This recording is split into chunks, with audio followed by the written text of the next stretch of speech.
My name is Norah, and I've been running for a year and a half. I'm Joslyn. I've been running for 3 months. And this is Running Our Mouths, where we talk about everything about our running journeys. I'm really excited for our conversation today because we are going to talk about 5 things that we wish we had known when we started running. I can't wait to hear what yours are. I can't wait to hear what yours are. I'm curious to see if we'll have like the same ones or... We might have some in common. We'll have to see. But before we dive in, Norah, how's your running going this week? It's been going well. I'm feeling more motivated than I was last week for Good. sure. I had a good 4-mile run to start the week. I felt really energized because I had my first longer run since my marathon on Sundays. So I did 8 miles and Ooh. that felt great. Good. So yeah, I'm definitely feeling good about getting back into it. I'm excited for our group run on Saturday, as always. How's your running going? It's great. So there's this Swedish term for Oh my God. running. I know what you're going to say.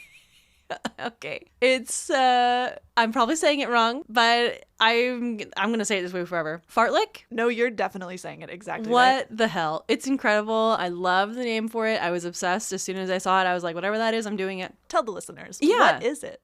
It's Swedish for speed play. Is that correct? Yeah.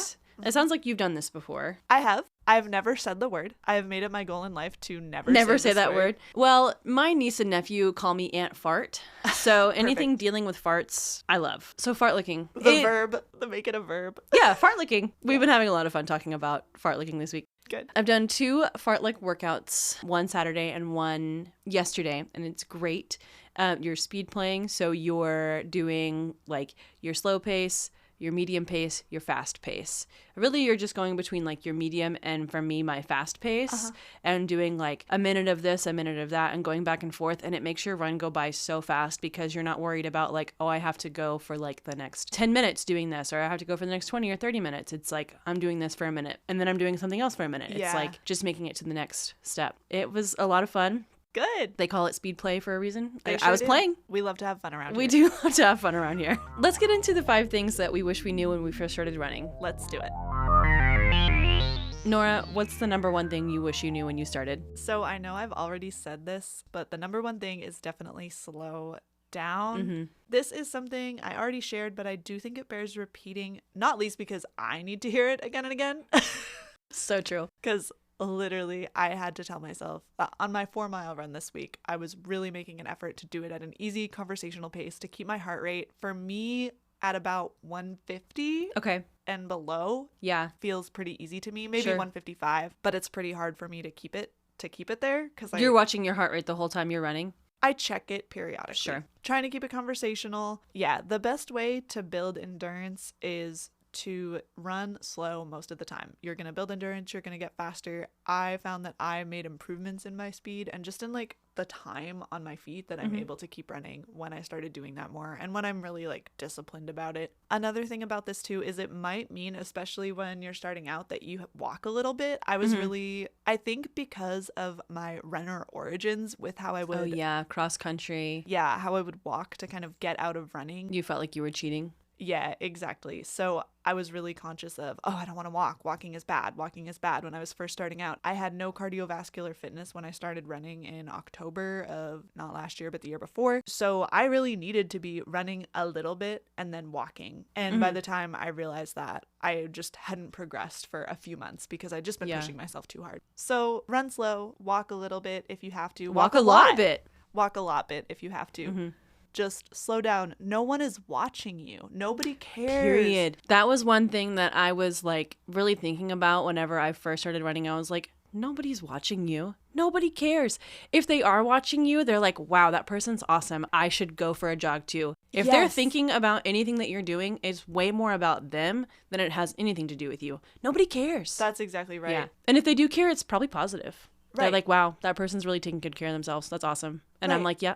And that's true. How about you, Joslyn? What is your number My- one thing? My number one is take it easy. Running should be fun. Exercise should be fun. If it sucks, if you hate it, you're not going to do it. So take it easy. Go slow. I totally agree. I think a lot of times I'll tell people that I run and they'll say, I wish I could do that. And it's like, oh, actually, you can. You just have to take it so much easier. So much easier. Most of the people I know who say they'd hate running Yeah. run like way faster Like when I have gone out on a run Yeah. with these people, they say, I'm bad at running. I don't like it, but I want to try it. Yeah. Because Well, I they need don't to know their try it. pace. Yeah. They're just going out so fast. And I'm like, slow down. I like to talk about my quote running as jogging, because I feel like that's a much more approachable, and it's like letting people know, like, I'm not racing. I'm not trying to be done really fast. I'm jogging. I think that's so true, but I would push back on you and say I think some people say jogging to like you said, to minimize what you're doing in a way that makes it more approachable. But also, I want people who run 15, 16, 17, whatever minute miles. Like, you are a runner. Sure. You know what I mean? Like, Yeah. Like, that doesn't make them less of a runner Oh, than, absolutely. like,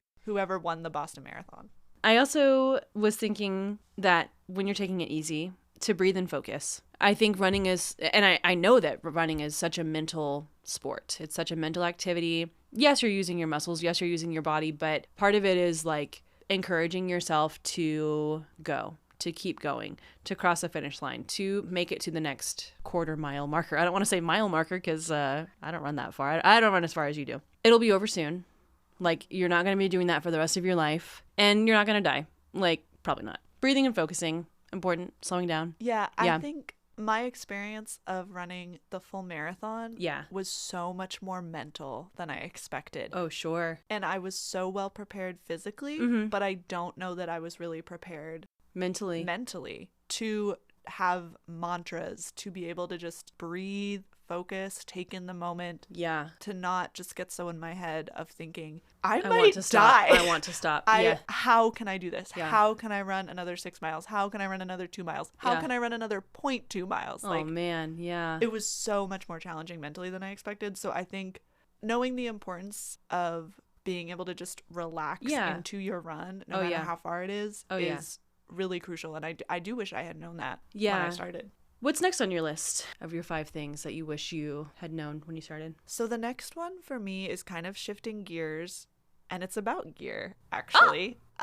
We're shifting gears to gear. I made a little pun. The next one for me is I wish I had known that shoes, running shoes specifically, have a lifespan. Yeah. I don't know why I didn't know that. Like, it just didn't Most occur people to don't me. know that. Yeah, I guess that's true. Like, I've been wearing my street shoes or work shoes for 10, 15 years sometimes. But running shoes have a lifespan. Yeah. Generally 300 to 500 miles, depending on the shoe. I thought it was even less than that. Depending on the shoe and depending on how you run and like your gait will impact it differently. I have found the couple of pairs of shoes that I have run down since I started have gotten me right to around 300 miles before I started noticing increased leg pain and pain in my feet. So yeah, something I didn't know, something I wish I had known because I would have, I guess, just like planned a little better for that. It would have been good to know. I thought, oh, I'm going to buy this one pair of running shoes and then I'll be set. Yeah. Not so. It's also on the shoe note. If you are building up mileage and doing several runs a week and maybe training for a long race, a big race, it's good to have multiple pairs of running shoes in your rotation because anytime you run on your shoes 2 days in a row, you are shortening their lifespan because the foam doesn't have time to kind of refresh itself. I didn't know that. Yeah. I didn't know there was like a foam reason. Yeah, I mean, I think like as the shoes get more compressed and kind of get less responsive to your feet, like that can cause blisters and it can cause like increased shin splints or whatever particular problem like you're prone to. Yeah. The older your shoes get and like the less new they are, the less new the foam is and the material. Definitely. That goes right along with one of my 5 things, which is shin splints are not inevitable.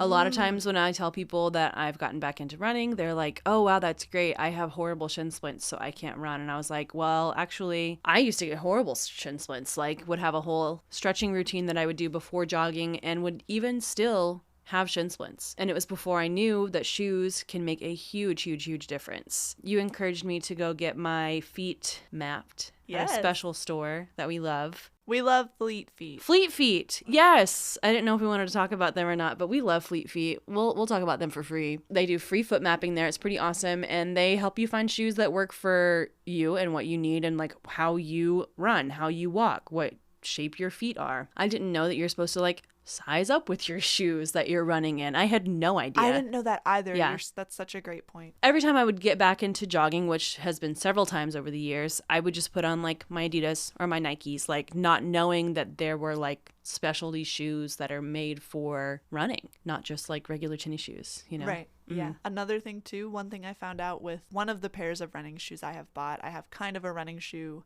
addiction now, but I justify it because I'm like, oh, well, but they you have run a lifespan. marathon. That's true. Yeah. I do get what I want because you're I ran a allowed marathon. to. Yeah. But one of the pairs of shoes I ended up getting at Fleet Feet was a pair of men's shoes because sometimes they don't have my size. I have big feet. I'm a tall lady. Sometimes they don't have my size in store, and I wanted to like walk out of there with shoes, but they had a pair that fit me in the men's of the shoes that I really liked, and they felt great and they feel a little different. I have since bought the women's equivalent of the same pair of shoes, Asics Gel Kayanos. They're like my favorites, and the women's version of the shoe do feel a little different on my foot than the men's version. So if you have a shoe that's like almost there but it's not quite working for you, it might not hurt to try out the other gender's equivalent. Sure. And that's wild that they would be different. I just thought it had to do with sizing. Yeah, and they are just men fit... and women's feet different? Are they?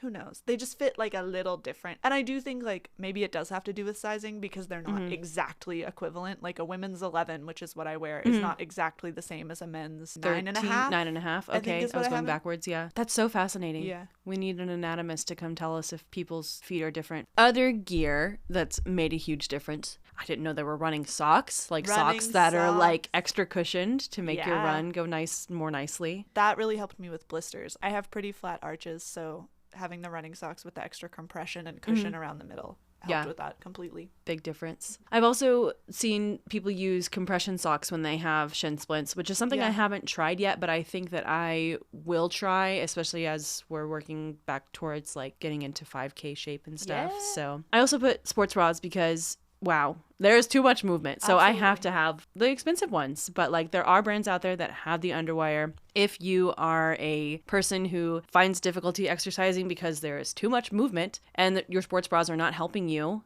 get an underwire sports bra. Game changer. I don't necessarily see those a lot in store. No, I have always had to order them. For a while, Target was carrying underwire sports bras. Champion is the brand that I like to get for underwire sports bras. And they had a few of the underwire ones in stores, but I haven't seen them within the last year or two. So online it is. What's next on your list, Nora? What's number 3 of the 5 things you wish you knew?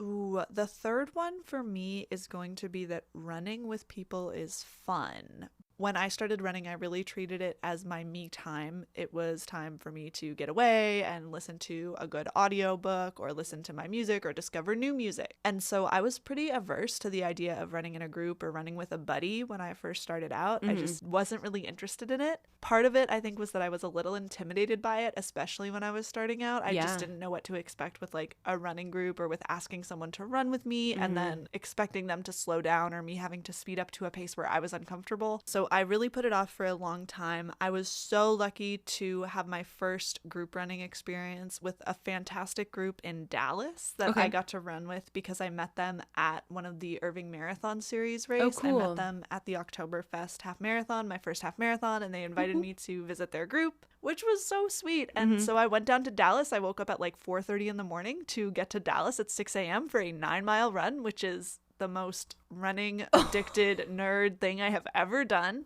Wow. Yeah. I did not know that you did that. That's too much. I'll say it. It was a lot. I did a lot. But it was running at White Rock Lake, which I've always wanted to run at. And I'd never been there. Like, I'd been to the Arboretum, but I hadn't ever, like, walked around the lake. So oh, yeah. I've been there incredible. Once, and I was like, there's no way this is in Dallas. Like, the city's, like, right there. Like, it's crazy how pretty it is out there. Yeah. I ran with this group for the first time, and they were incredible, like so welcoming. People ran with me the whole way. Like we stayed together as a group. We just chatted. It was great. It was so fun. I learned so much just from that experience. Also racing, doing a few races, just getting that energy and like feeding off the energy of other people being there. And it's different on a race day for sure. But yeah, so that was over a year into when I started running that it first sort of clicked for me that like maybe I do want to run with people more. Maybe other people are okay, actually. Yeah, so I would say, like, if you're hesitant about it, if you want to, you don't have to, but if you are hesitant about it and there's, like, intimidation there or, like, feeling nervous or anxious about being judged or not being comfortable, there are so many great running groups out there and great runners who will run with you and who will make you feel comfortable. Yeah, absolutely. Now, unfortunately, there are running groups out there that kind of suck, and you have to be discerning about like What's right for you? what's right for you, Yeah. and kind of doing a really good vibe check like on social media or with runners who you know who are in the group, and that can be challenging. TikTok is a really great resource if you are a runner. There are runners there like all over this country and Yeah. other countries who are starting running groups like I did. So you can find one, and if you can't find one, you can start one. But running with You people can is fun. absolutely start one. If you have any little bit of you that wants to try it, I would say give it a try. Definitely. I like running with people. I love our running group that you started. It's so much fun. It's definitely something that I look forward to on the weekends. In this time where I've had lower motivation and it's been hard to get my discipline back into running like, on the days that I mean to, it's really nice to know on Saturday I'm running 3 miles at this time, no matter what. Yeah, because you'd be letting other people down, right? If you weren't there. Not to say that if you ever needed to miss, like that would be totally okay. I feel some responsibility to my group to And I to think be we around. all do. Yeah. We all want to be there. And it's like, well, even if I don't really feel like going for a run today,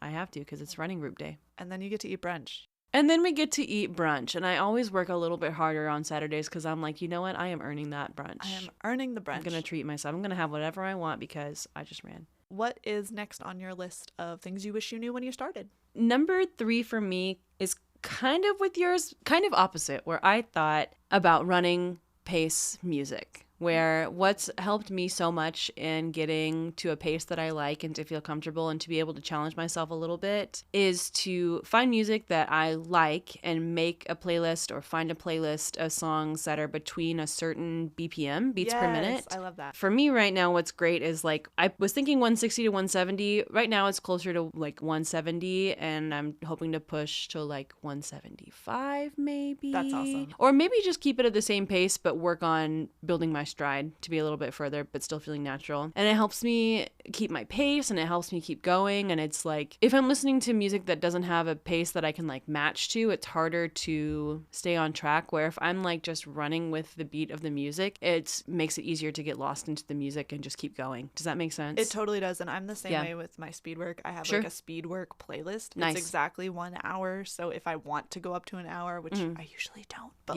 it will take up all that time. And I have it so it'll be like a faster song and then like a slower song. So it's kind of like with that Swedish exercise that you were talking about. That starts with an F. And ends with an Artlick. Artlick.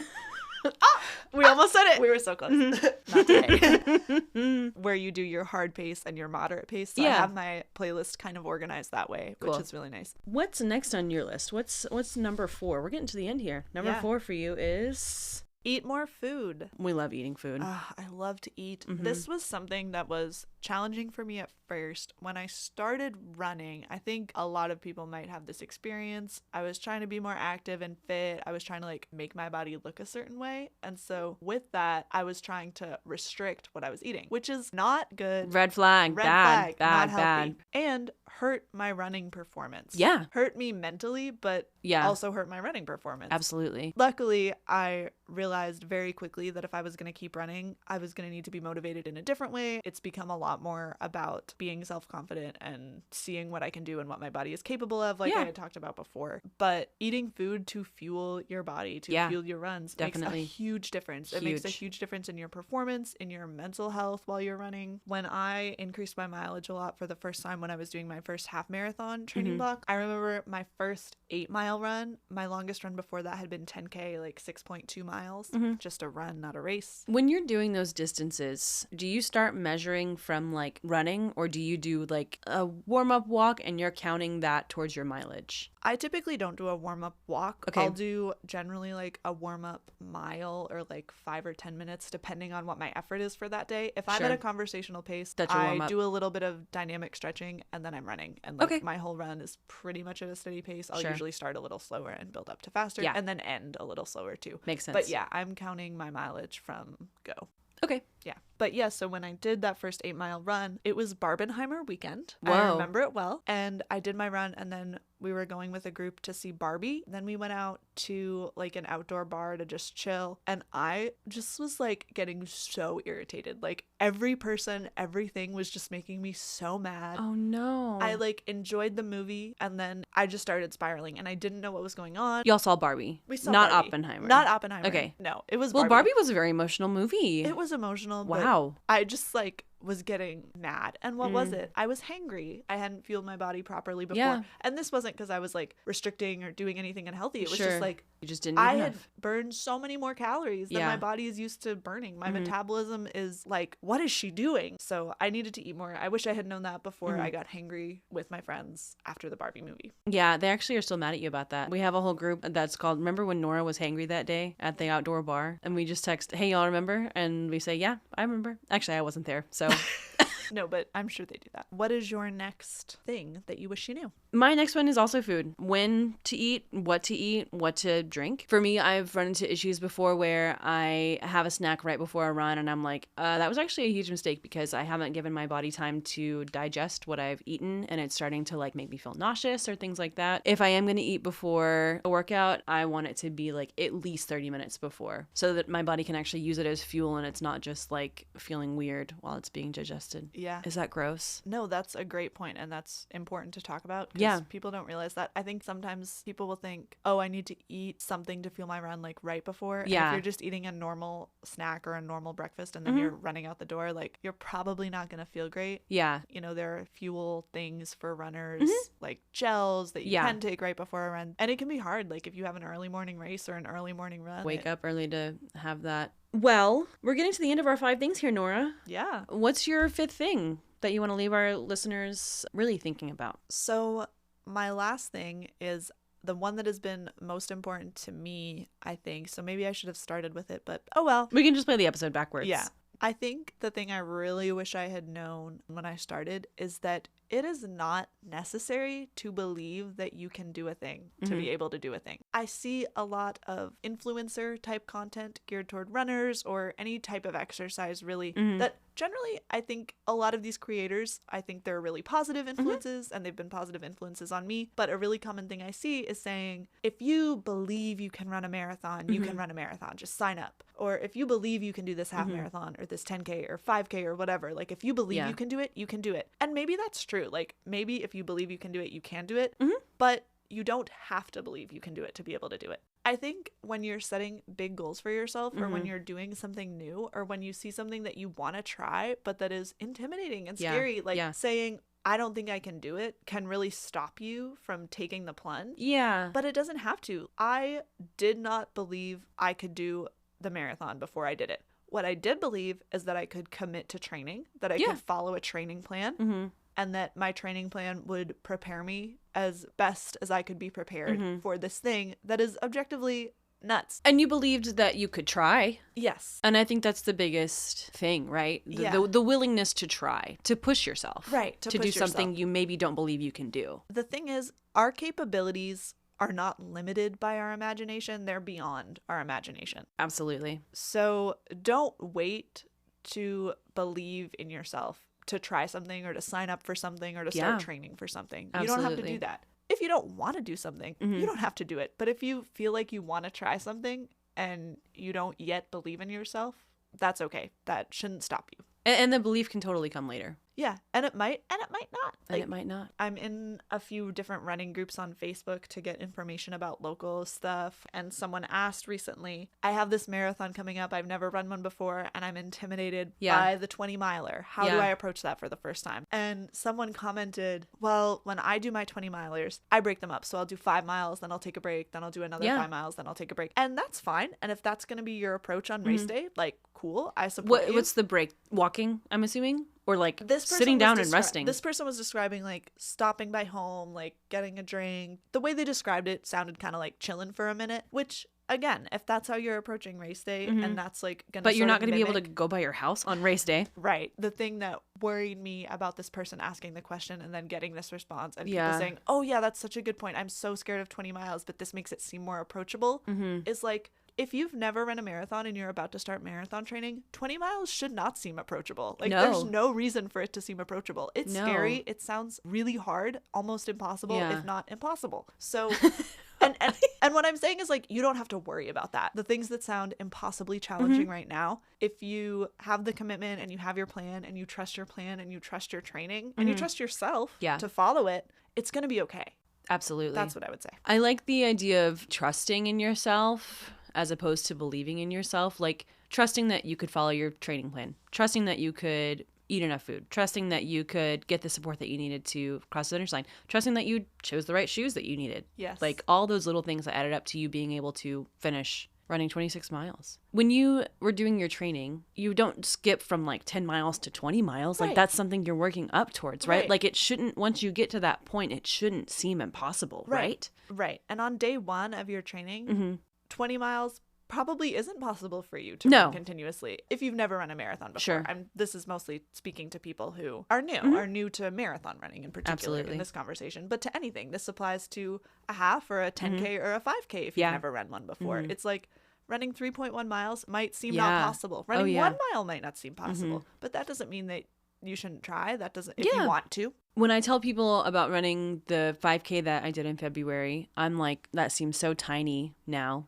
To be on the other side of it, and it's like, oh yeah, I did that. And it was not bad. It was fun. I felt really accomplished. And then talking to people like, wow, I can't believe you ran 3 miles. Oh, that seems like nothing to me now. It's a long run. It's not like a quick. No, it's real. It's hard work. It's cool to look back on your own perspective and see how it shifts and how the limits of your imagination expand as your own capacity expands. Absolutely. All right. What do you got? What's your last thing? My final thing is so skin deep that I'm kind of wishing that we had done mine before yours, because my last thing is... We might be able to. Yeah, we can fix it in post. My final thing is that the elliptical is my enemy. It's so simple, but it took me a while to figure it out, where whenever I was first getting back into jogging this time around, we were given an elliptical by my aunt who wasn't using it anymore. And I was like, oh, this is great on days where it's like too hot or too cold, or I just don't feel like leaving the house, or maybe I want to watch TV while I'm running. I can just get on the elliptical. And it was making my hips hurt so bad, and it was making my low back hurt so bad that I thought, wow, I guess I can't jog anymore. Like, this activity that I used to enjoy so much when I was younger or when I was in college, like, I can't do it anymore. I'm too old. My body's changed. I can't do it. Like, I was feeling so discouraged. And when I first started going to the chiropractor, I was telling him about getting back into jogging and how, like, the work that we were doing to help my hip and low back was going great. And I was like, but I've been trying running and it's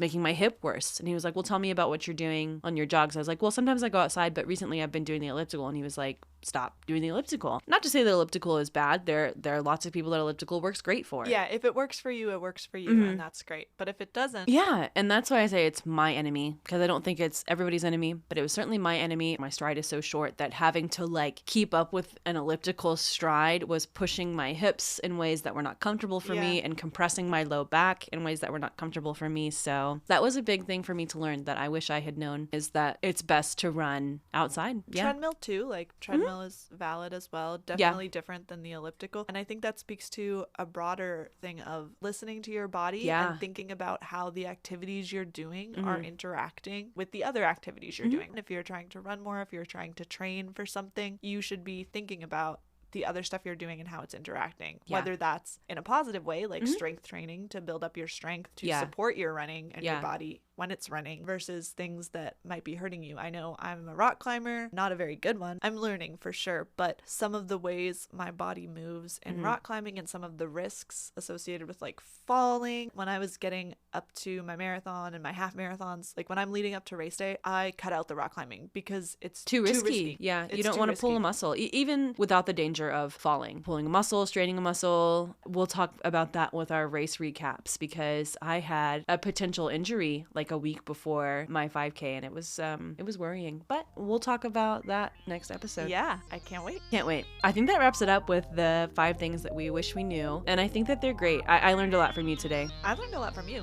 This was awesome. This was great. I hope you all learned something from us. Thank you for listening. Thanks for listening. We'll see you next time. See you next time.